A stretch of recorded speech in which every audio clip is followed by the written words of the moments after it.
안녕하세요. 생기한의원 박지영 한의사입니다. 덥고 습한 여름이 되었습니다. 여름철은 다른 계절에 비해서 피부 질환이 더 악화되기 때문에 봄이나 가을, 겨울보다 더욱 관리가 중요한 계절이 되겠습니다.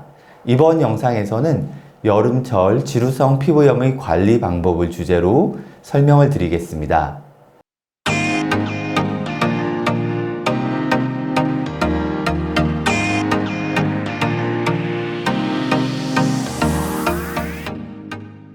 지루성 피부염은 얼굴과 두피에 주로 발생하는 만성적인 염증성 피부 질환입니다. 물론 심해지면 얼굴과 두피뿐만 아니라 등이나 가슴, 목 등에도 증상이 나타나기도 하는데요. 주로 얼굴과 두피에 발생합니다.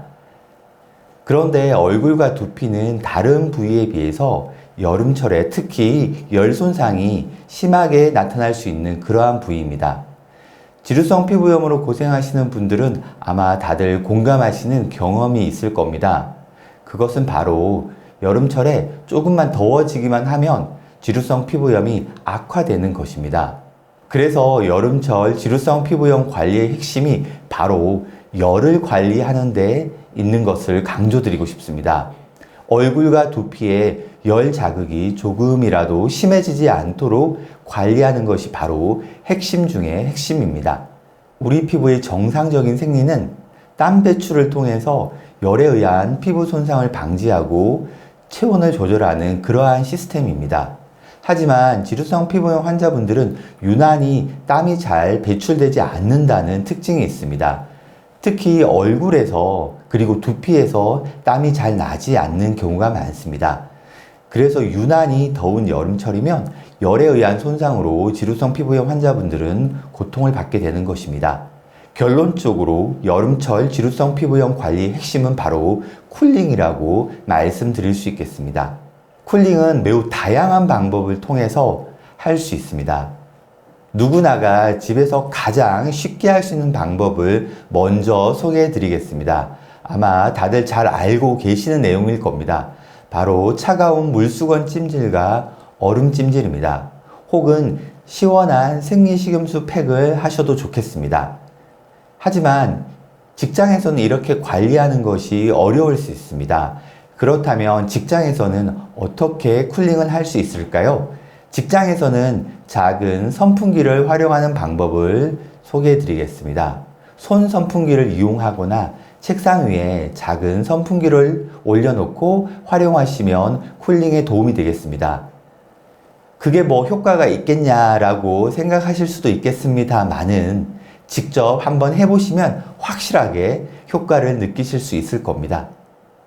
작은 선풍기를 활용하는 것만으로도 생각 이상으로 피부 쿨링에 도움이 된다는 사실을 꼭 기억하셨으면 좋겠습니다.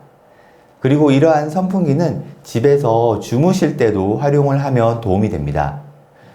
주무실 때에는 초미세 풍의 저소음 선풍기를 활용하시면 좋겠습니다.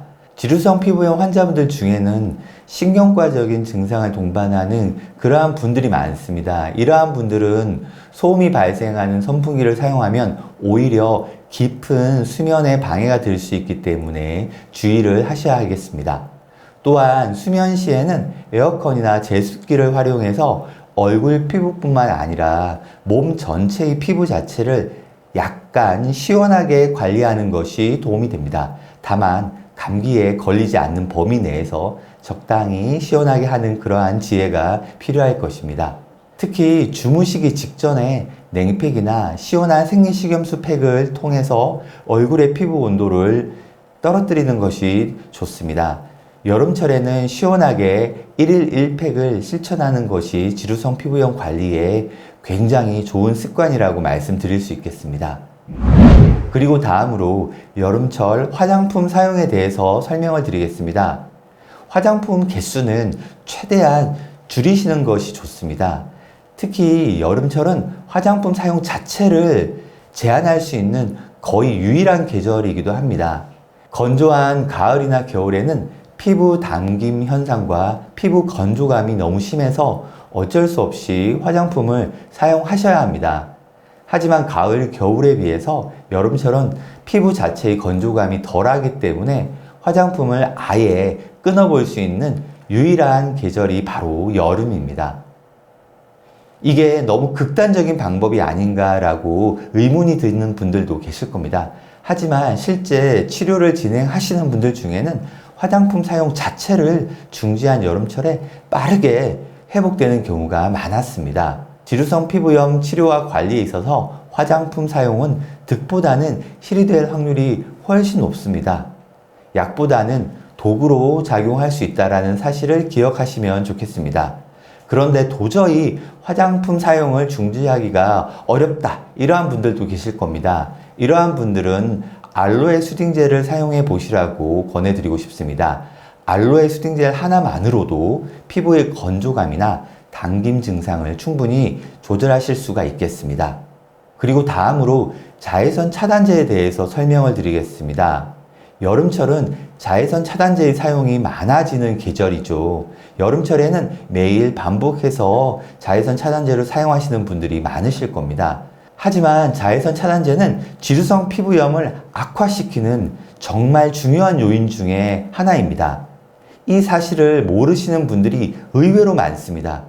그런데 막상 자외선 차단제를 사용하지 마시라고 말씀을 드리면 그건 또 못하겠다는 분들이 꽤 많습니다. 참 아이러니한 일입니다. 여름철에 야외 활동을 어쩔 수 없이 해야 하는 경우에도 가급적이면 모자나 선글라스, 마스크 등을 이용해서 물리적인 차단을 하시는 것을 추천드립니다. 그리고 여름철에는 특히 운동과 반신욕을 꾸준히 해서 얼굴과 두피에서 땀을 배출하시는 것이 중요합니다. 물론 땀을 배출한 이후에는 피부에 열감이 전혀 남지 않도록 충분히 쿨링을 해 주셔야 할 겁니다. 쿨링을 하지 않으면 피부에 열 에너지가 남아서 오히려 피부의 염증 반응이 더 악화될 수 있습니다. 가끔 어떤 분들은 운동과 반신욕이 지루성 피부염 관리에 도움이 되지 않고 오히려 안 하는 것이 좋다는 그런 말씀을 하시기도 합니다. 하지만 운동과 반신욕을 통해서 땀을 배출하는 것이야말로 제가 가장 강조드리고 싶은 그러한 부분입니다. 땀 배출이 정상적인 피부 재생에 얼마나 도움이 되는지를 이해하고 있다면 운동과 반신욕을 통해서 땀을 배출하는 것을 강조하지 않을 수가 없기 때문입니다. 다만 땀을 흘린 이후에는 충분히 쿨링을 하셔서 발생할 수 있는 리스크를 최대한 줄여야 한다는 것을 꼭 강조드리고 싶습니다. 여름철은 지루성 피부염이 악화되는 계절입니다. 하지만 역설적으로 땀 배출을 통해서 지루성 피부염을 개선할 수 있는 계절이기도 합니다. 이번 여름을 통해서 지루성 피부염이 개선될 수 있도록 잘 관리하시기를 응원드립니다.